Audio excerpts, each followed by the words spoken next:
What's going on, people? Georgio Savvides here, founder of the Hip Hop Orchestra, as well as the host of the Hip Hop Orchestra Presents podcast.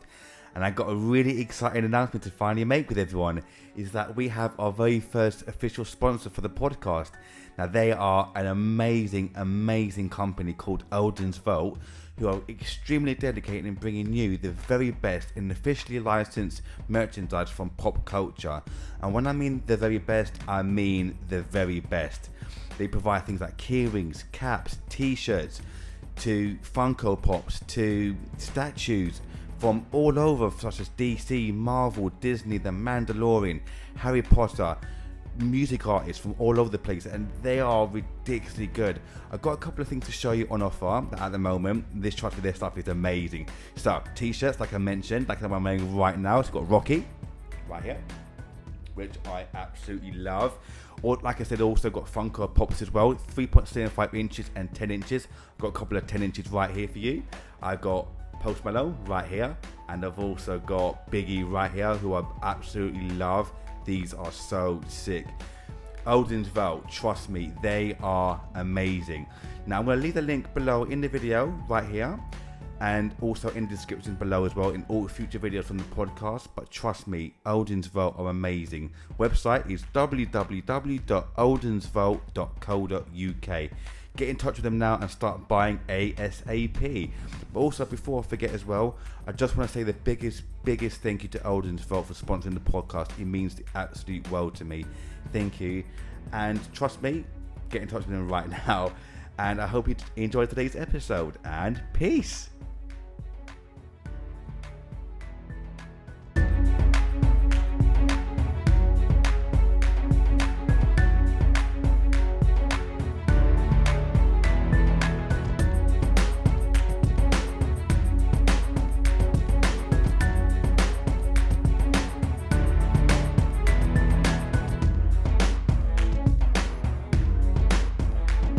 What's going on, people? Welcome to another brand new episode of Hip Hop Orchestra. We're joined by an amazing guest today, Cognitive Scientist Martina Ratto. How are you? Okay?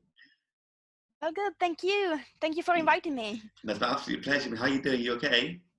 All good. All good. Very busy, Good. but yeah, that's life. Oh, I can imagine. Are you working from home at the moment?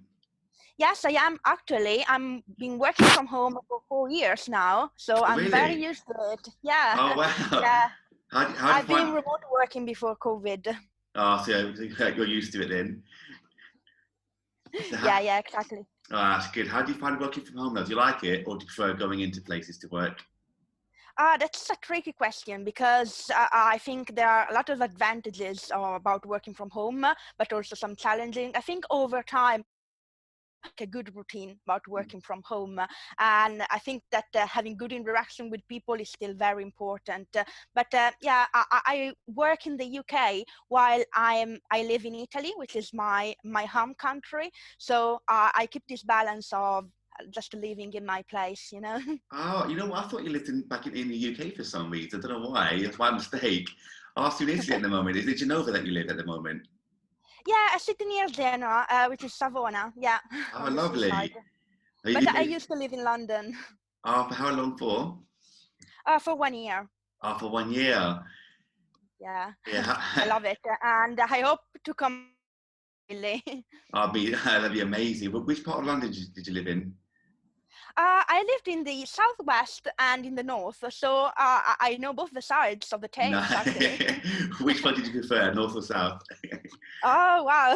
I think they are both good. They are both good. I think I have a secret love for North London, Oh, to be good. honest. That's the right answer. Good. That's where I live in the north. But what made you move over to the UK for the year? Was it for work or was it just for experience? What was that for? Yeah, it was a work experience just after my university, after my dissertation.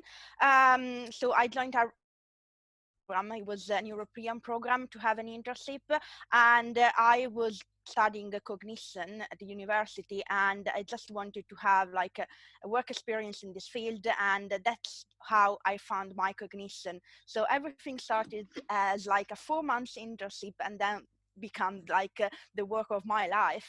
Wow, that's amazing. I want to get into MyCognition later, actually, because what they do is absolutely amazing. What you do is fantastic. So I'd love to get into that soon, actually.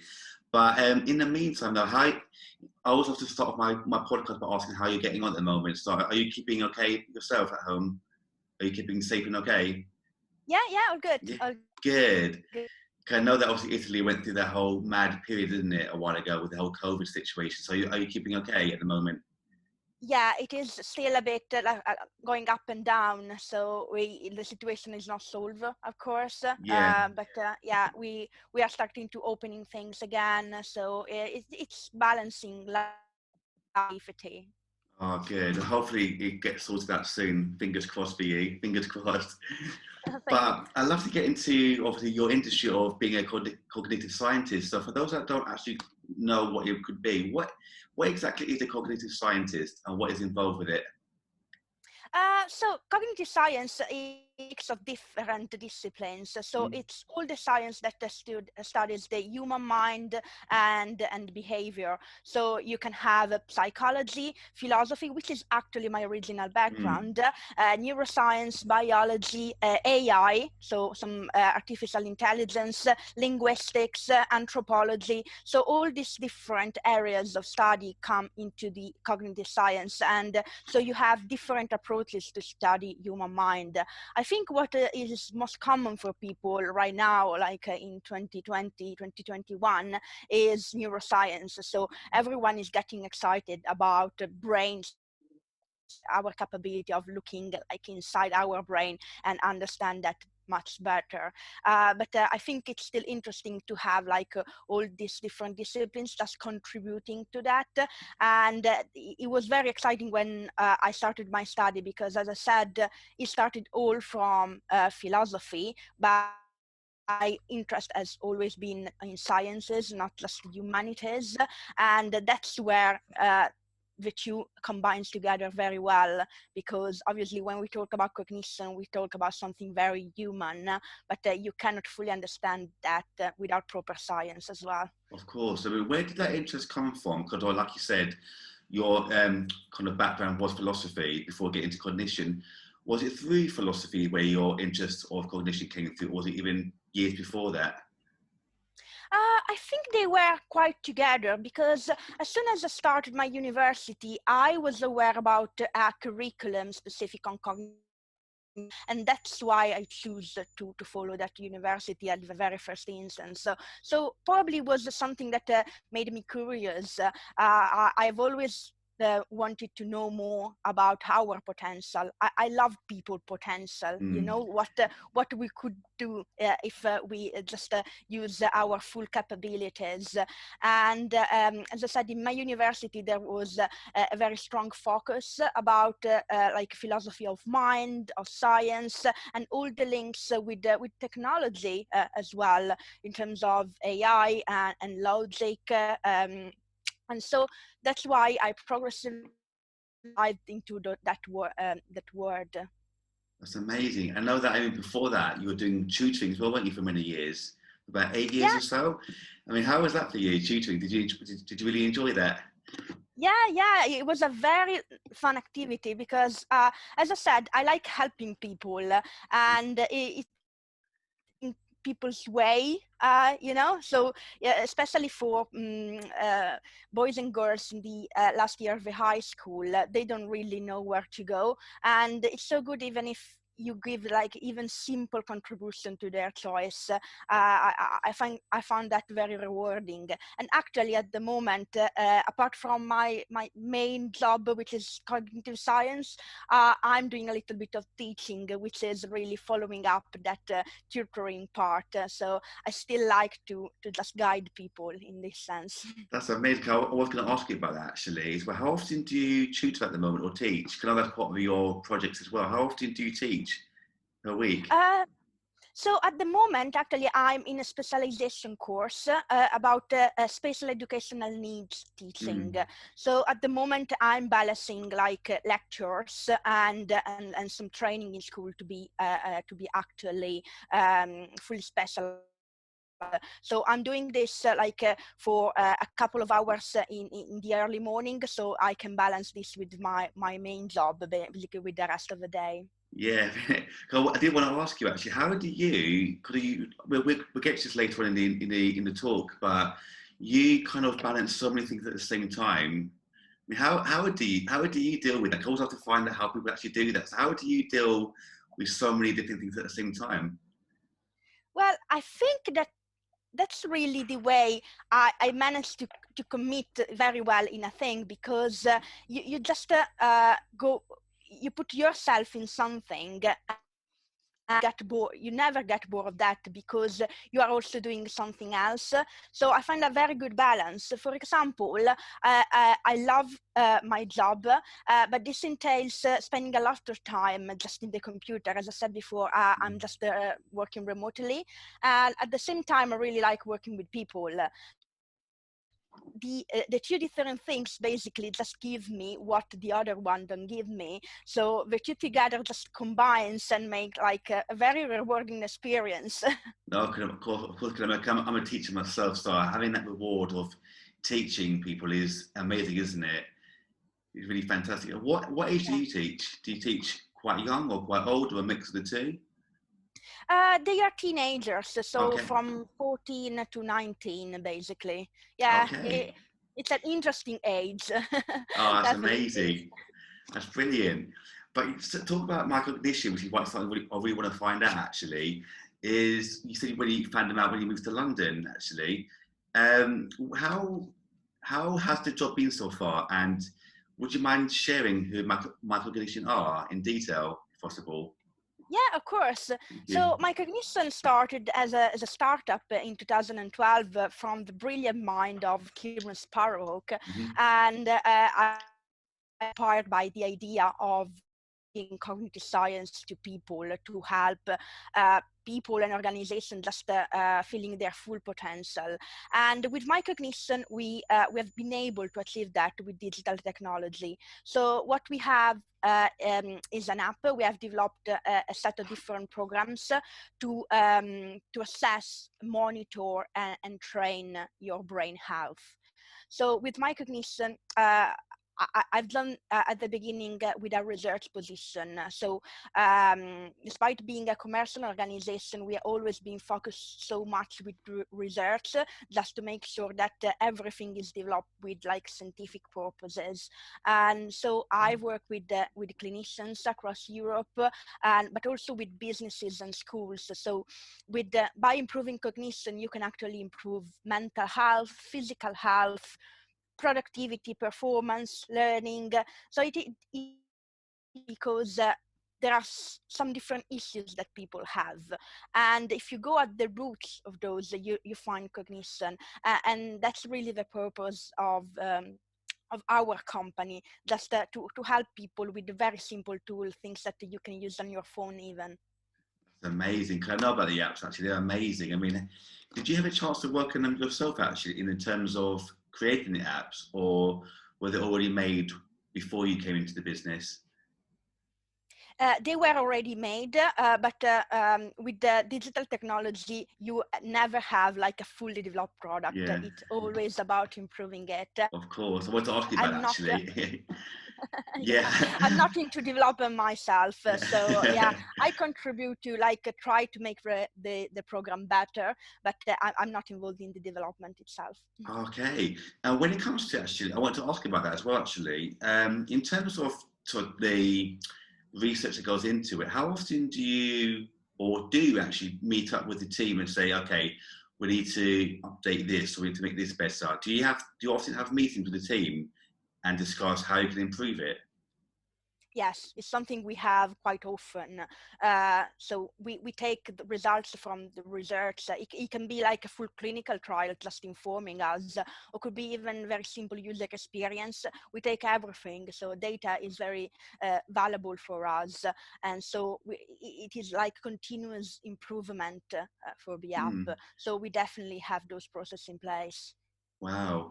I mean, how is it quite a difficult thing to do, especially now in terms of COVID, in terms of getting research, or is it still fair, not easy, but is it still the same sort of process now? It has been slowed down a lot, Mm, especially research in healthcare. Healthcare has been overburdened, of course. of course. So some of the innovation has been slowed down, unfortunately. At the same time, we have realized that actually our solution was very relevant for the COVID period. So actually, we have been contacted by some research team wanting to have some research in terms of how we can improve people's mental health in this specific Mm, because it looks like it's more important than ever. of course. I was going to ask about that actually as well.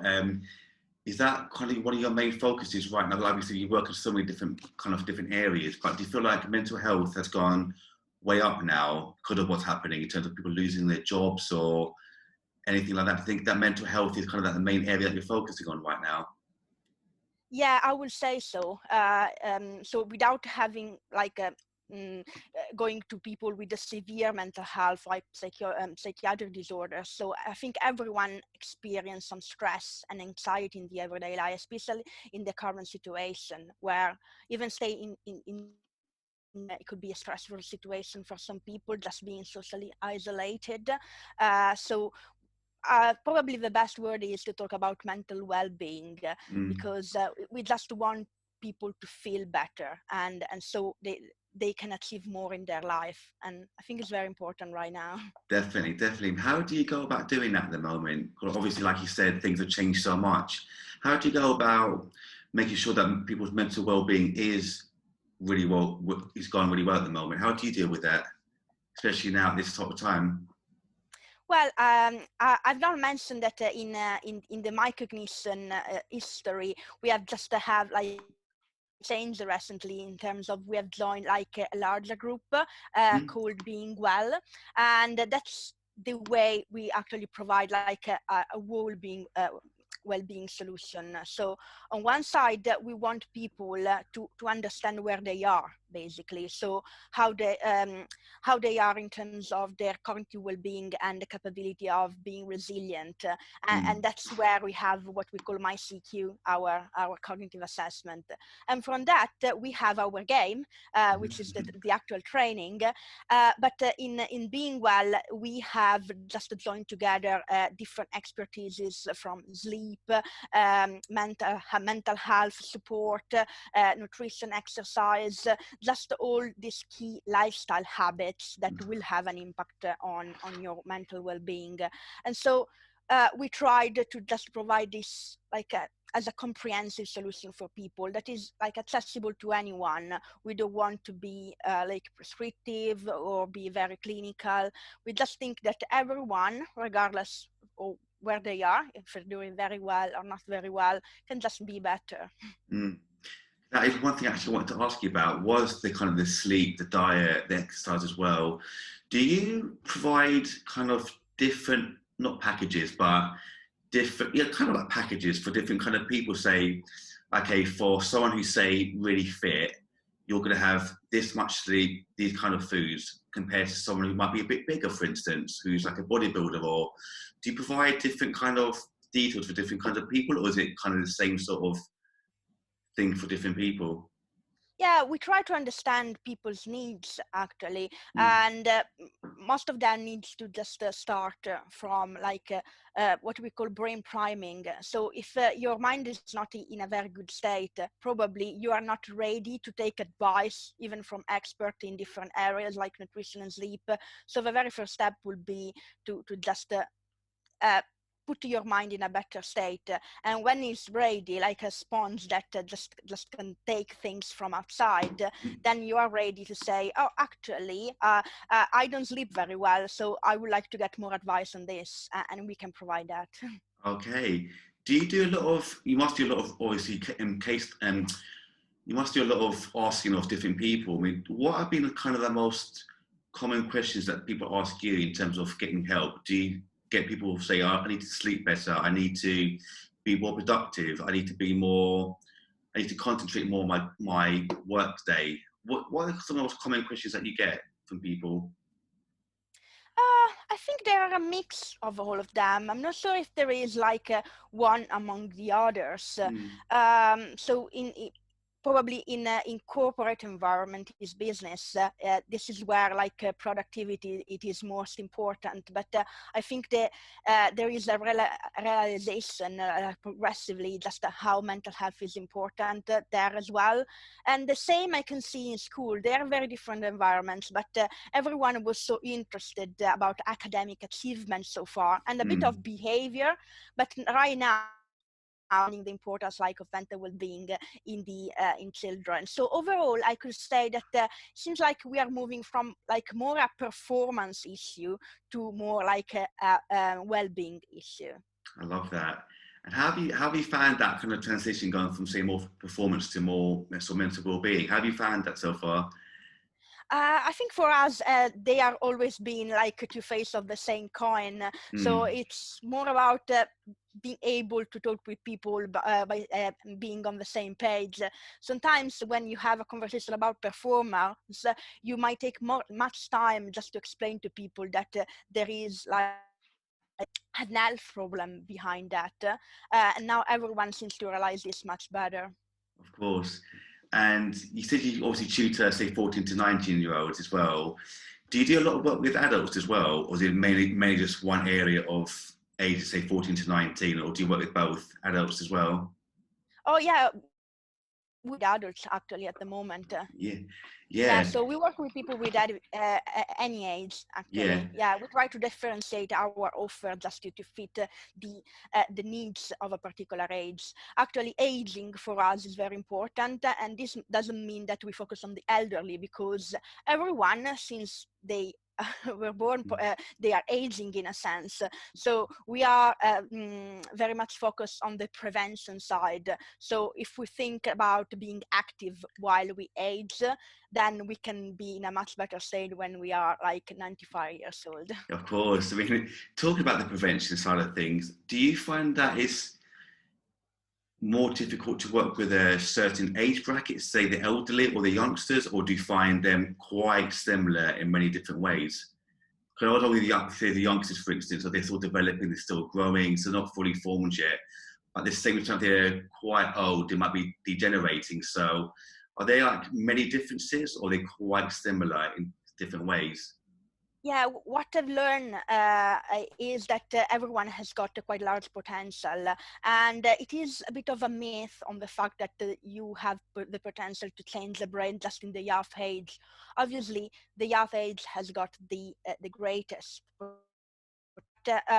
The capability of a brain to change, like what you call neuroplasticity or brain plasticity, this is something that just lasts for our entire life. So even for elderly people, we are still able to just change pathways. Actually, we have a study published in Parkinson patients, and we can see that as we expect, like half of the patient were just like declining over time, because unluckily that is what we expect from elderly people with a neurodegenerative condition.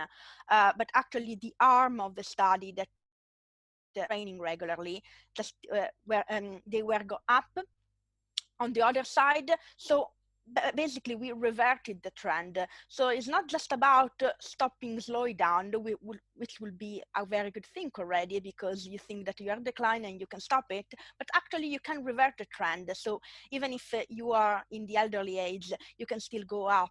And so that's why it's so important, apart from the training itself, which is something very specific like a physiotherapy, there are so many other activities that you can do to just keep you active. Even learning new things just to create like new pathways in your brain. So it is not the children learning. If we keep learning for all our life, our brain will be still very young. Definitely. And how do you recommend a certain time per day for training? Say, okay, do you say 20 minutes or half an hour, say, of mental training, half an hour of physical training, an hour of doing this? Do you recommend sort of different times, or are different people say are in need of different kind of timings? If that makes sense. Yeah, so everyone is different, so I would not be prescribing in these terms. What we know from our study is that 50 minutes of our training per day, quite across 2 3 months has got like significant effects. But we have some people just doing this as a first thing in the morning, just to get active for the day, and some other people just do before going to bed as a form of like active meditation, active mindfulness. So I think it's very important that people find the way that fits for them, and the same for the other activities. So it's very important to move, for example, to stay active, but nobody, it's not for everyone just doing like 2 hours of gym per day. That could be not healthy for someone, depending on the health conditions. So I would not say like a single receipt for everyone. Mm.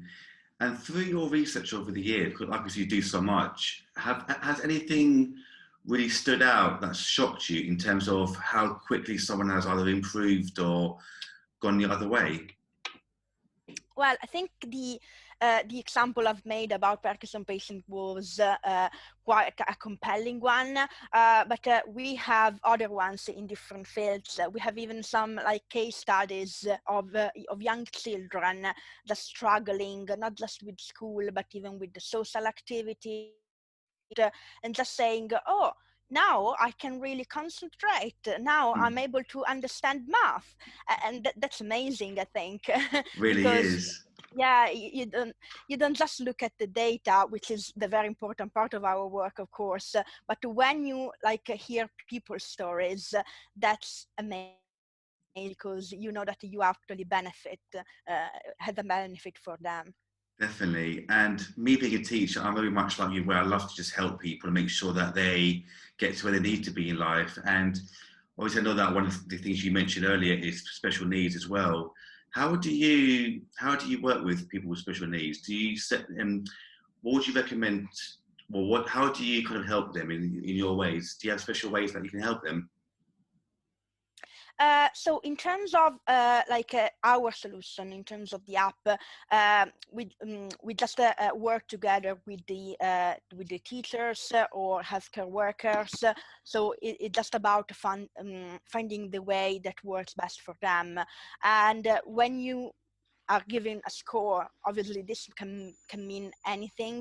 So we work with them just to get them understand how this is relevant for the specific case of the child.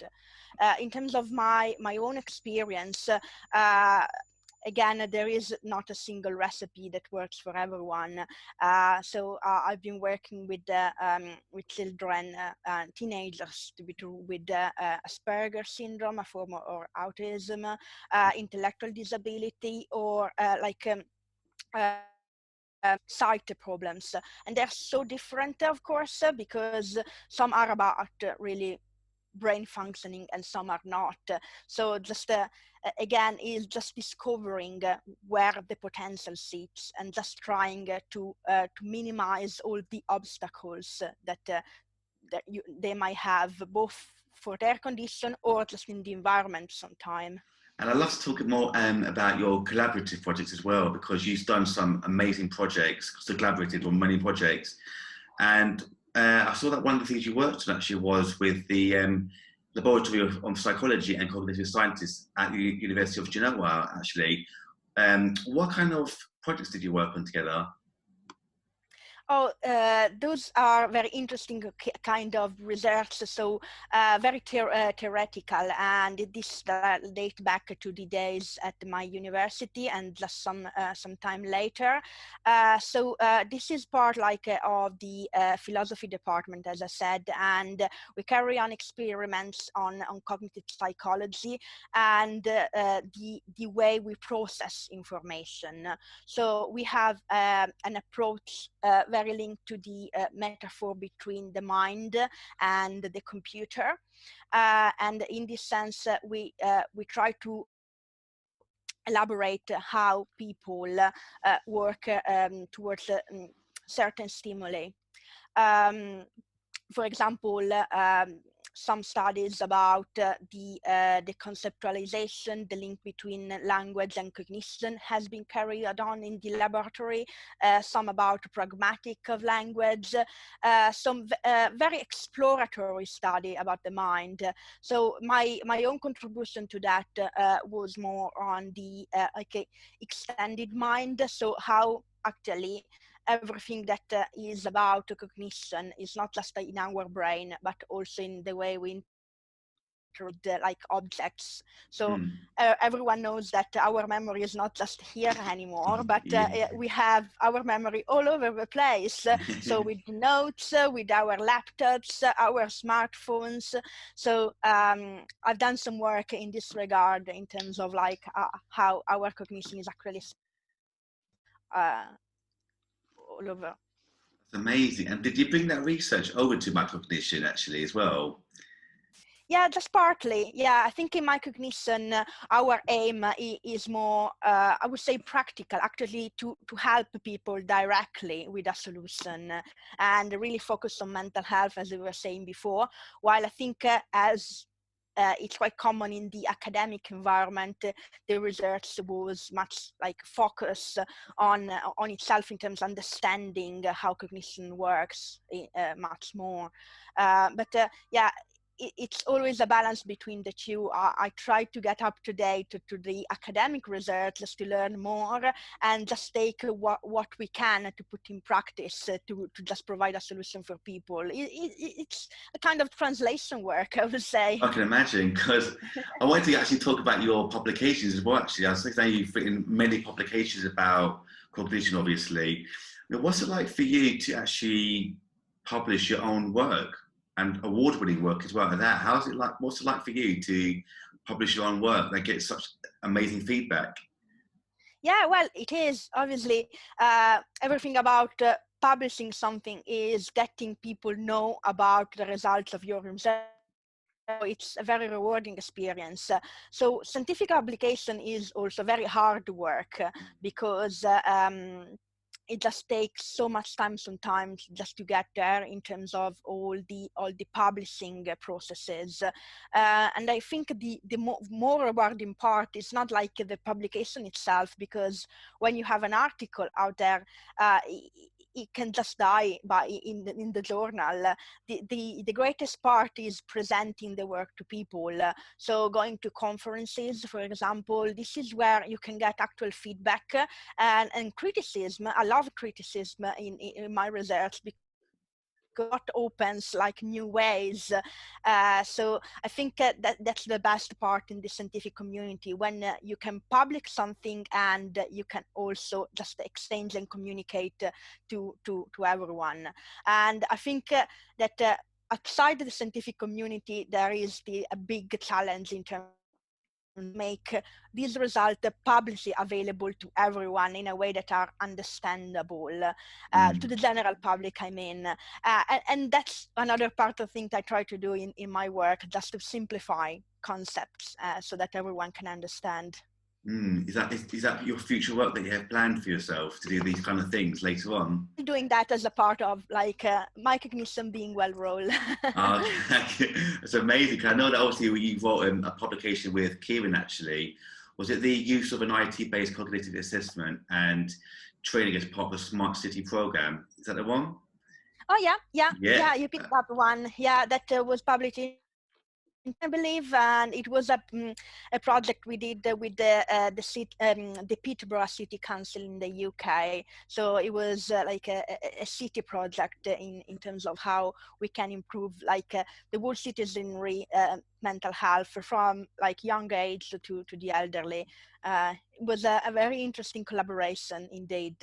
But we had like collaboration with other people as well. So I think you said how it is in terms of publishing your own work. It is rarely my own work. It is really a big team work usually, and that's a good part of that. I couldn't do anything alone. Oh, of course. And talk about the team of people you work at MyCognition. You've mentioned before that it's SME or small medium enterprise. Do you work with a fairly small team yourself in MyCognition, or is it fairly big, the team that you work with? It is quite small. As I mentioned, we have recently joined a larger group. So in being well, I think we are like 25 people probably, more or less. So we are still a small team. But yeah, with this change, we just have different expertises that are very useful. Do things just like in 3 or 4 people, it might become very challenging just to try just juggle with so many things. Like so we have a very good team now with the specialized people. So I think it's the right size for an SME. That's fantastic. And are they all scientists, or do they all vary in their own fields? Oh yeah, all fields definitely. We had some other scientists other than me, but also people with technical expertise, of course, Yeah, marketing expertise, engagement, everything. everything. That is so good to hear that. And have you worked with the same team from the beginning, or does it always change as you go along? No, actually, no. I've met so many different people over time, and I think it was a good part of my work. Obviously, you like working with people, and when they go, obviously you're not happy. But just knowing more people and just different ways to do things. It was so good for me because I've learned quite a lot in a very short time. That's fantastic. That is so good to hear. And I want to go just a couple more things actually before we finish. Actually, is you mentioned about your future goals actually that you're today and previously where is your kind of mission is to bring cognitive research into the real world to help people and organisations to reach their full potential, such as education and the workplace, which you've obviously mentioned today and before as well. Since working at MyCognition, do you feel like you're nearer in reaching your goals, or do you feel like there's a much longer goal to reach to? Well, I think I'm very near in terms of, well, I'm into the mission. I'm not anywhere close to the goal itself, Yeah, but we cannot be because I think the goal should be always quite far to reach because it will just go up once we proceed. But I think I'm definitely in the where I want to be. oh, keep my fingers crossed for you as well. Oh, thank It's you. been a pleasure. And I know that you've also mentioned about there's still some barriers actually, especially with females in the field that you're working in, especially like sort of the stereotypes that come with it. Do you feel like you're with what you do that you're able to help inspire other women to get into the fields of say science or technology or whatever it might be? Yeah, well, I hope that I can contribute to that. I think my way has not been very challenging in this regard, so I haven't had any issues in terms of being a woman in science or in tech. But I'm aware that in other settings you might find this type of issues. So I would be happy if there will be the possibility to just help other people just by sharing experience and just say, oh, actually, you can get there. You have a potential to do so. You can do. Definitely. Do a lot of people come to you with questions actually and offer you advice on a lot of things? Well, it can be, but not so often. But I'm always like happy to like answering people questions. Yeah. Oh, good. And just the last question, actually, well, a couple more questions actually, is where do you kind of see the future for cognition? Do you feel like there's a much further thing to go for the target to reach, or do you feel like, in fact, let me start again. Yeah, where do you feel this kind of future of cognition? Well, I think it is still a very the field. So it's so much we don't know about how the way our brain works. So I definitely see a long future for cognition and cognitive research. Um, in terms of where this could go, I think there might be different directions. So one side could be definitely like side and the AI, and I think there is like a mutual contribution. So on one side, knowing more about the human brain will help like advancement of technology because you can just model things to work as a human brain. And on the other side, you can use technology to simulate things. And so you have a model where you can study how the brain works in a better way. And I think that is very important for neuroscience and the way to explore the brain in a better way. On the other side, I think we are understanding how much the mind is hardwired in our body. So I think there will be quite a lot to explore in terms of the relationship between mind and body without anything necessarily Zen related to that, because it's all about biology and little atoms that are all about. So the link between cognition and the immune system, it is still unexplored, and I think it will be very important even for healthcare advancements. On the other side, I talk about science and technology, and I think we still need some good a critical mind and the humanity to understand everything that science produced. So I don't think the future for cognition will be just only about technology and science, but still will need people with some human science background just to understand